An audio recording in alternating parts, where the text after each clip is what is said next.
भारत की पूर्व प्रधानमंत्री इंदिरा गांधी ने अपनी हत्या से ठीक पहले फोटोदार की किताब Chinar leaves of political memory read में कहा कि वो जानती हैं कि उनकी पोती एक दिन उनकी लेगेसी को आगे लेके जाएंगी और राजनीति में उनसे भी ज्यादा आगे निकलेंगी। और वही बात आज सच हुई है। वो लड़की जो कभी फोटोग्राफी की शौकीन हुआ करती थी, जो राजनीति से दूर रहना पसंद करती थी, आज लोगों के दिल में अपनी राजनीति से छाप छोड़ देती है।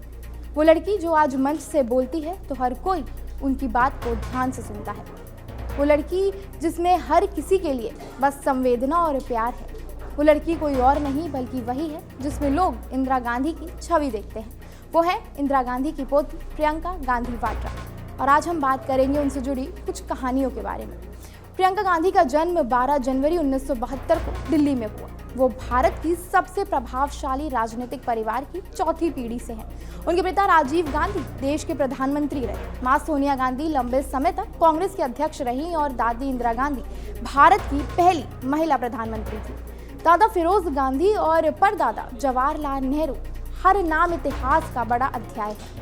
प्रियंका गांधी ने पहली बार जब अपने पिता के साथ मंच से लोगों को संबोधित किया तब वो सिर्फ 16 साल की थी।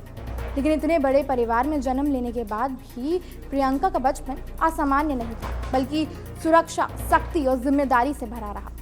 इंदिरा गांधी की हत्या के वक्त प्रियंका महज 12 साल की थी। उस घटना ने उनकी जिंदगी पर गहरा असर डाला। अपने पिता राजीव गांधी की हत्या के समय प्रियंका बस 19 साल की थी, लेकिन फिर भी हर मुसीबत के सामने डट कर खड़ी रही।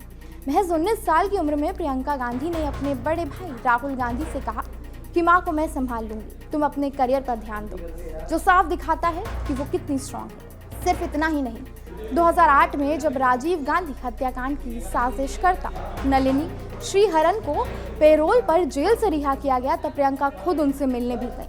मुलाकात के बाद प्रियंका ने कहा कि ये सच है कि मैंने अपने पिता की हत्या की दोषी नलिनी से वेल्लोर सेंट्रल जेल जाकर साल 2008 में मुलाकात की थी। ये हिंसा से शांति की ओर जाने का मेरा तरीका है जिसको मैंने अनुभव किया।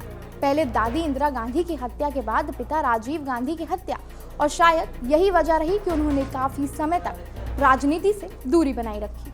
उन्होंने मनोविज्ञान में पढ़ाई की और बौद्ध दर्शन में भी उनकी रुचि थी। सिर्फ यही नहीं, प्रियंका गांधी को फोटोग्राफी का बेहद शौक है। उनके बेटे रेहान ने भी अपने एक इंटरव्यू में बताया कि उनको सबसे पहला कैमरा उनकी मां ने दिया था और फोटोग्राफी भी उन्हीं ने सिखाई थी। लेकिन प्रियंका जितनी सरल और शांत दिखती हैं, उन्होंने खुद ये बात बोली है कि उनको बहुत गुस्सा आता था और उसके लिए उन्होंने योग का सहारा भी लिया।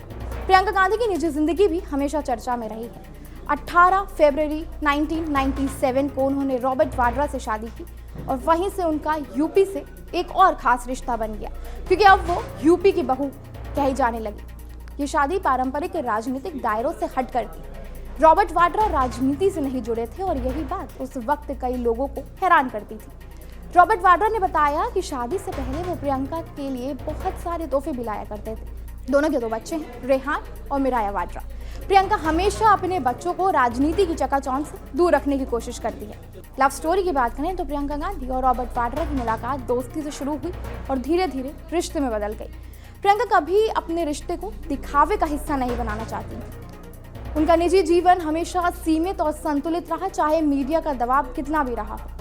अपने पहनावे को लेकर भी प्रियंका गांधी हमेशा चर्चा में रहती हैं। कभी साड़ी, कभी सूट तो कभी वेस्टर्न आउटफिट में प्रियंका बेहद खूबसूरत दिखाई देती है और जनता को भी उनका ये अवतार काफी पसंद आता है। राजनीति में उनकी एंट्री धीरे धीरे हुई लेकिन असरदार हुई। शुरुआत में वो पर्दे के पीछे रहकर मां सोनिया गांधी और भाई राहुल गांधी की रणनीति में मदद करती थी।